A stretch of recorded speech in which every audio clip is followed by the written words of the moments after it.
Bienvenidos a Cruce de Palabras por Telesur. Soy Luis Hernández Navarro y hoy nos acompaña en el estudio Alberto Anaya. Alberto Anaya es dirigente del Partido del Trabajo en México, muy conocido y reconocido en América Latina, en el mundo de las organizaciones progresistas y de izquierda, y fue fundador del Frente Popular Tierra y Libertad hace ya 45 años, ¿no, Alberto? A partir de 1973 arranca el proyecto de Tierra y Libertad, se ha mantenido ya por 45 años, y es una forma de democracia participativa que es ejemplo para muchas organizaciones. Creo que eso es lo que le ha dado vida. Permitir que las organizaciones tomen en sus manos su destino. Tú vienes del mundo de la izquierda universitaria en un primer momento, participas en el movimiento estudiantil popular del 68, estás en Tlatelolco. Desde el 65 en el movimiento médico, entramos en 1964 a la Universidad Nacional Autónoma de México, nos tocó también la huelga del 66, que quitó al rector Chávez, Ignacio Chávez. Nos tocó el movimiento también de las normales del 67, el paro del Politécnico del 67, el levantamiento de Lucio Cabañas también que se dio propio 67, y desde luego el levantamiento del general Vázquez Rojas en el 68, en abril, y desde luego toda la vivencia del movimiento estudiantil popular. De hecho, pues nos consideramos como producto de ese movimiento tan importante que trascendió tanto en la vida política de este país. Tú eres parte de una corriente política que decide irse al pueblo, dejar no solamente las universidades, sino también la Ciudad de México, y te trasladas a Monterrey, Nuevo León, después de pasar por algunos otros lugares. Estuviste en Durango, si no entiendo mal, y en Monterrey participas en el proceso de organización de este frente. Y allí, dice la leyenda, viviste un buen tiempo en una cueva. Claro, claro. Las condiciones de vida siempre eran difíciles. Efectivamente, participamos y consideramos que el balance de la cruel represión al movimiento estudiantil popular del 68 nos llevó a considerar tres vertientes. Un grupo que quiso integrarse al gobierno, a partir de ahí tratar de hacer cambios en beneficio del pueblo. Otro grupo que se precipitó, se fueron a movimientos guerrilleros, tanto urbanos como rurales, y pues muchos de ellos murieron o se encarcelaron por mucho tiempo. Y una tercera vertiente, que fue la que tomamos, sí teníamos una visión insurreccional, dado la situación de antidemocracia que había en este país y de represión y persecución, pero consideramos que no podía hacerse un movimiento exitoso si no se organizaba y se concientizaba al pueblo, obreros, campesinos, estudiantes, magisterio, clases medias, empresariado incluso nacionalista, con un movimiento que efectivamente contara con el apoyo suficiente para hacer una transformación social de fondo en este país. Tomamos nosotros la tercera vertiente, integrarnos a las masas, buscar su concientización y organización. Estuvimos en Durango, Zacatecas un tiempo, la Ciudad de México, y bueno, a partir de 1972 me instalo en Nuevo León, en la visión de 6 meses, organizar y formar cuadros. Me prometieron que en 6 meses me liberaban, y bueno, todavía sigo esperando la liberación. Seguimos en Nuevo León, y hemos construido ahí movimientos sociales urbanos, movimientos también del campo, estudiantiles, magisteriales, y proyectos que empujan mucho a la salud y a la educación. Llevas más de 5 décadas entonces picando piedra, y hoy formas parte de una coalición electoral que acaba de triunfar abrumadoramente en las elecciones. Hay una futura presidencia de Andrés Manuel López Obrador a partir del 1 de diciembre. ¿Qué cambios se pueden esperar en México a partir de este triunfo? Decirte una situación, como vertiente política en México, nunca hemos cambiado nuestra vertiente epistemológica. Nos autodefinimos como un partido línea de masas. Desde el 68 sacamos el libro fundamental de política popular, así se llamó, hacia una política popular. Posteriormente sacamos un texto que se llamó Hacia una línea de masas, y esa vertiente que mucho se rescata del maoísmo no la hemos movido en 50 años. Somos el único partido que se ha mantenido con una definición ideológica clara desde hace 50 años y siempre nos hemos peinado por la izquierda. En ese sentido, vamos a aspirar a ser la izquierda de López Obrador. ¿Y tienen una fuerza suficiente para hacerlo, Alberto? Como para hacerle contrapeso, por ejemplo, a figuras tan importantes como el empresario Alfonso Romo, también tu cuasi paisano por naturalización de Nuevo León. La relación con nuestro amigo Alfonso Romo es de excelencia. Siempre hemos tenido una relación muy amistosa y tenemos coincidencias en toda la obra que Andrés Manuel López Obrador va a llevar. Vuelvo a la pregunta. Tú me dices, vamos a convertirnos en la izquierda del López Obradorismo. Bueno, los planteamientos de Andrés Manuel López Obrador, nuestro partido los va a apoyar sin reserva, pero vamos a pedir siempre un plus. ¿En qué terreno? ¿En el terreno de la democracia participativa, en el terreno de una mayor intervención del Estado en la esfera pública, en el terreno de echar atrás el neoliberalismo? En primer lugar, en pagar la gran deuda social que el neoliberalismo ha dejado en México después de 36 años. Es decir, esa situación de pobreza, esa situación de marginación, esa situación de no dar una vertiente de futuro a nuestros jóvenes, tiene que resolverse a través de programas sociales. Apoyaremos los programas sociales de jóvenes de Andrés Manuel López Obrador, de llevar becas a forma de becas salario estudiantes, a pagar a los muchachos que quieran trabajar como aprendices en las empresas, otra beca, el proyecto de adultos mayores, pero también lo apoyaremos en su planteamiento de que se universalice la educación desde la primera infancia hasta la universidad como una educación pública, gratuita y obligatoria. Alberto, hace 3 años el Partido de Trabajo que tú diriges estuvo a un pelito de perder el registro legal.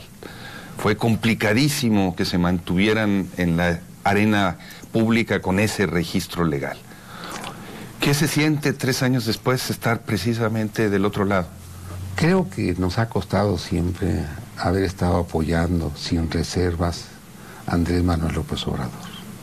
En el 2000 lo apoyamos en su candidatura a la jefatura de gobierno del entonces Distrito Federal o Ciudad de México. En 2006 estuvimos con él enfrentando el gran fraude que se tuvo en la lucha por la presidencia de la República. 2012 también enfrentamos el fraude y también lo apoyamos sin reserva. Y 2018 exactamente fue lo mismo. Efectivamente, una estrategia para quitarle aliados y apoyos a Andrés, a sabiendas de que nosotros siempre hemos estado definidos con López Obrador. Hubo una intentona de despojarnos de nuestro registro, situación pues que se resolvió en tribunales y desde luego también en Aguascalientes, en un distrito que pudimos nosotros rescatar los 1.536 votos que decían que nos faltaban para mantener el registro, situación pues que salimos exitosos y hoy pues también resolvimos apoyar en 2018 a Andrés, situación pues que nos costó una persecución política, pero aquí estamos. Perseguidos hemos sido toda la vida, ¿no? Bueno, tú estuviste en la cárcel, ¿no? Claro, claro. Y ahora hubieron señalamientos de ustedes, fueron acusados de corrupción en los programas de centros de desarrollo integral infantil que tienen, etcétera, etcétera. ¿Hay algo de cierto en esas acusaciones? Bueno, hemos tenido 7 encarcelamientos en nuestra trayectoria política. ¿Tú en lo personal? Indudablemente, me ha costado entrar 7 veces a la cárcel, pero en la gente de oposición, en la gente de izquierda, el que se ha reprimido y perseguido y encarcelado es currículum, es parte pues de tu hoja de vida que la tiene uno que llevar con orgullo, porque te reprimen por tus ideas, por tus luchas sociales, por tu definición a favor de las grandes mayorías, por tu definición a favor de un gobierno de trabajadores que busque pues la igualdad social y el progreso para todos los mexicanos. Si por eso nos detienen, bienvenida en esas represiones. Alberto, hablando otra vez de Alfonso Romo, el futuro jefe de gabinete de Andrés Manuel López Obrador, por eso estamos hablando de él, ¿no? Es el segundo hombre a bordo. Él señaló con toda claridad que el futuro gobierno iba a ser un gobierno de centro, que ese era el mandato que habían recibido. Y declaró también que quería convertir a México en el paraíso de la inversión privada. Y añadió que quería transformar a prácticamente todo el sureste mexicano en una zona económica especial, es decir, en una zona franca, con una regulación distinta a la del resto del país. ¿Cómo compaginar una definición de esta naturaleza del futuro gobierno con una propuesta de izquierda como la que ustedes esbozan? El presidente electo, Andrés Manuel López Obrador, tiene que tener una posición responsable en relación a la economía. Tiene que mandar mensaje claro a los mercados nacionales e internacionales de que va a haber estabilidad macroeconómica, que va a haber equilibrio presupuestal, no se va a gastar más de lo que se recauda, que no va a haber aumento de impuestos, que también no va a haber endeudamiento y desde luego que va a hacerse un ejercicio de combate frontal a la corrupción a efecto de rescatar recursos que hoy se van por el drenaje de la corrupción y esos recursos utilizarlos para empujar sus programas sociales, que son programas sociales verdaderamente importantes y que tienen como propósito pagar la gran deuda social que ha generado el neoliberalismo en México. Es decir, el neoliberalismo como sistema se ha convertido no nada más en México, sino en todas partes del mundo, en una gran fábrica de pobres. Hoy combatir la pobreza extrema, a garantizar un futuro a todos los mexicanos y particularmente a los jóvenes, solamente se logra con los programas sociales que Andrés Manuel López Obrador está planteando para México. ¿Te parece, Alberto, si vamos a una pequeña pausa? Con gusto. Y a ustedes, amigos, amigas, los invitamos a que continúen con nosotros. Volvemos en muy breves instantes.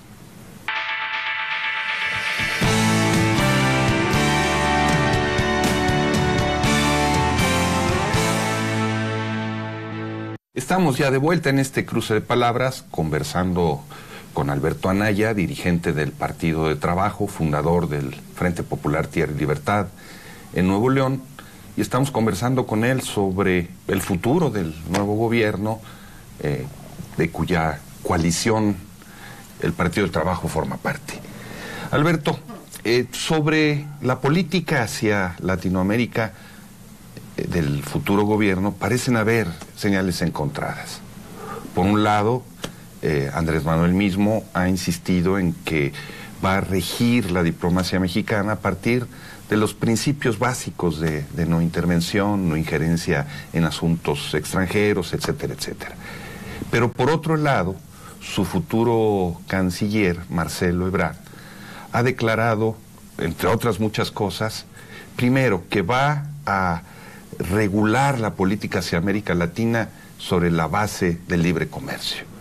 Y segundo, que México va a seguir perteneciendo al Grupo de Lima, el grupo creado para hostigar a Venezuela. ¿Cómo comprender esta contradicción? El licenciado Andrés Manuel López Obrador, precisamente el mismo día de la elección,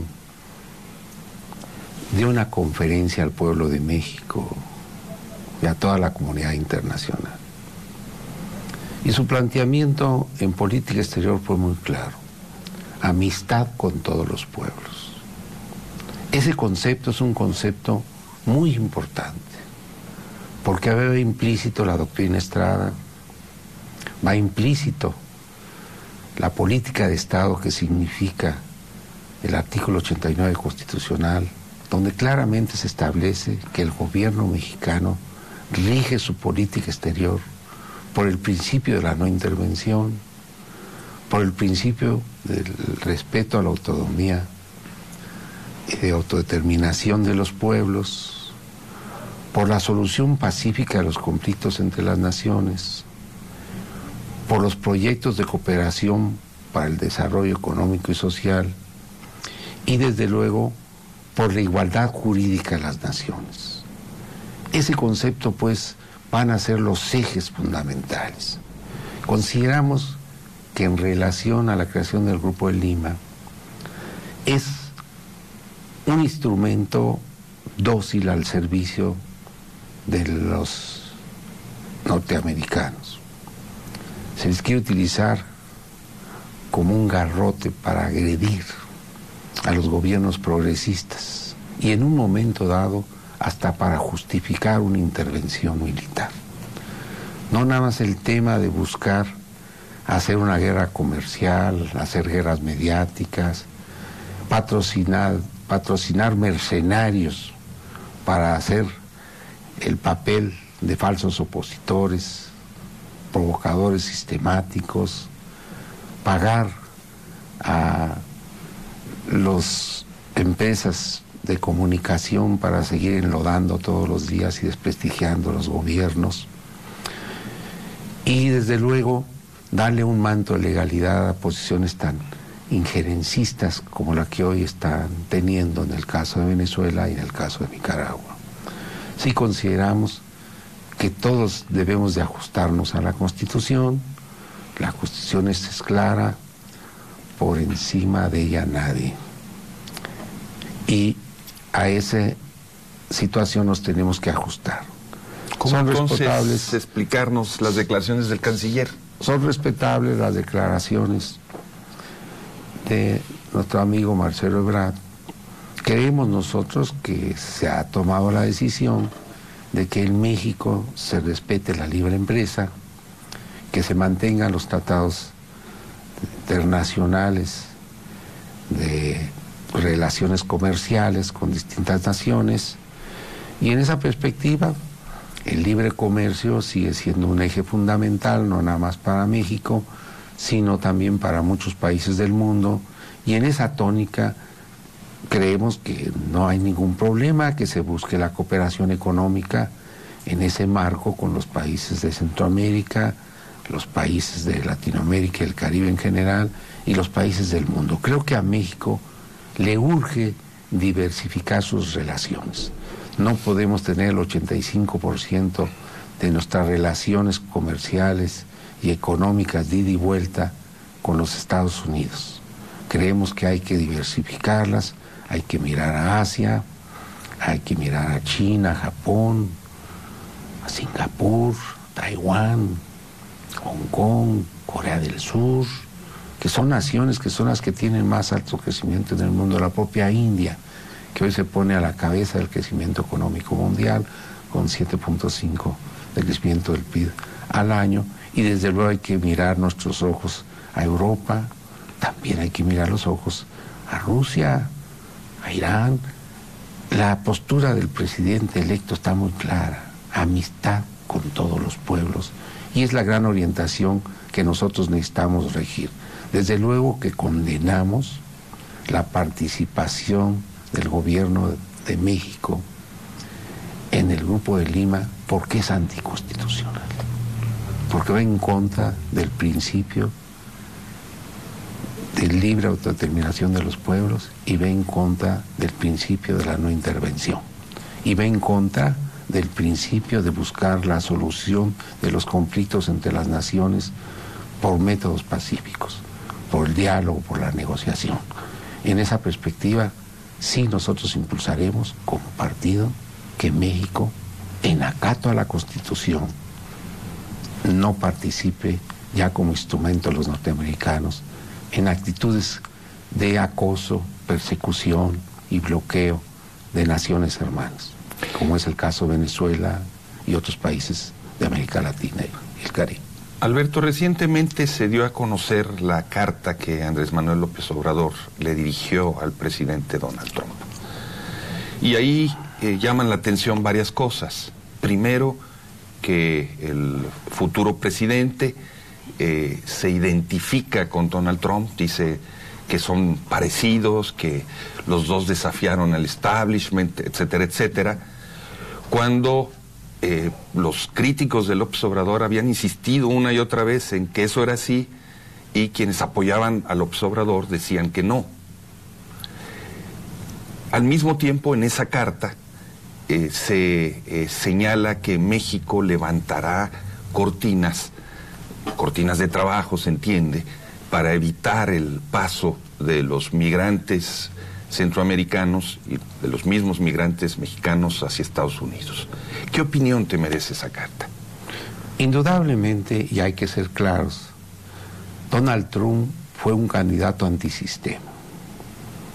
Chocó con Wall Street, chocó con la clase política de Washington, tanto republicanos como demócratas, chocó también con la gente del poder y el dinero que empujan de manera indiscriminada la globalización, chocó también con las principales agencias de comunicación de los Estados Unidos y efectivamente hizo un llamado a rescatar la grandeza de Estados Unidos en una intentona de querer regresar la rueda de la historia a la época de la posguerra posterior a 1945, en donde Estados Unidos se erigió como una potencia mundial de primer orden, hegemónica a nivel de todas las naciones, y ese paraíso que permitió que Estados Unidos tuviera el monopolio del saber, una economía del conocimiento que le permitía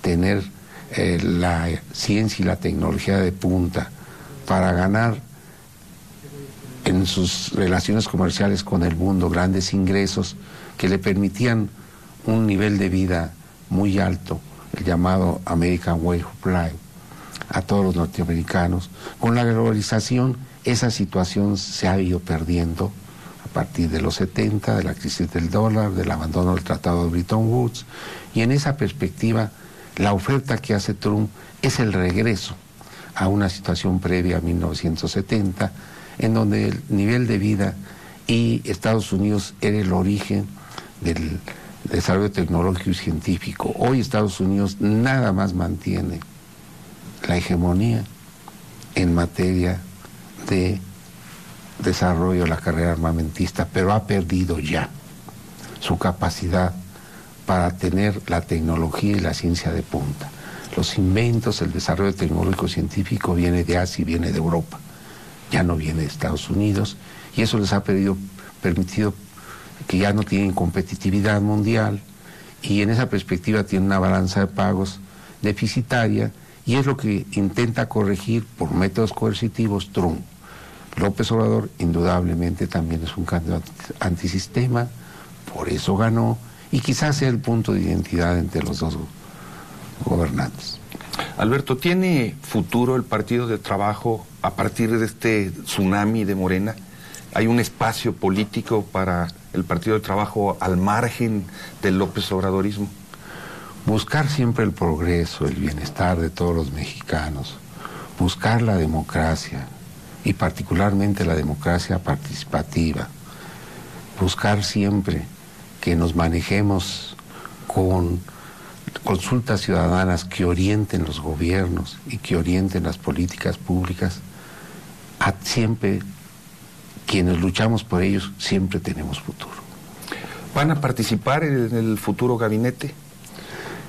Hasta ahorita no ha habido invitación oficial, pero bueno, siempre hemos participado en la sociedad civil, vamos a participar en el Parlamento y vamos a apoyar a Andrés Manuel López Obrador en todos sus proyectos.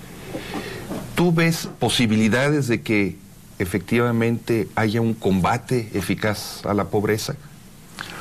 Bueno, de que va a haber programas muy agresivos para combatir la pobreza extrema, para darle un futuro a los jóvenes, para redimensionar México y apoyar una economía del conocimiento que le dé al país más competitividad, programas innovadores como la zona franca que se piensa realizar en toda la frontera con los Estados Unidos en más de 3,000 kilómetros, construyendo una zona especial que permita construir un muro de bienestar que genere empleo, desarrollo y progreso para los mexicanos, para combatir la migración de muchos mexicanos hacia el extranjero. Creo que es un proyecto de avanzada y que hay que apoyar. Alberto, muchas gracias por estar con nosotros en este cruce de palabras. Y ustedes, amigas, amigos, muchas gracias por su amable compañía el día de hoy. Ya saben, los esperamos la semana que viene aquí por Telesur.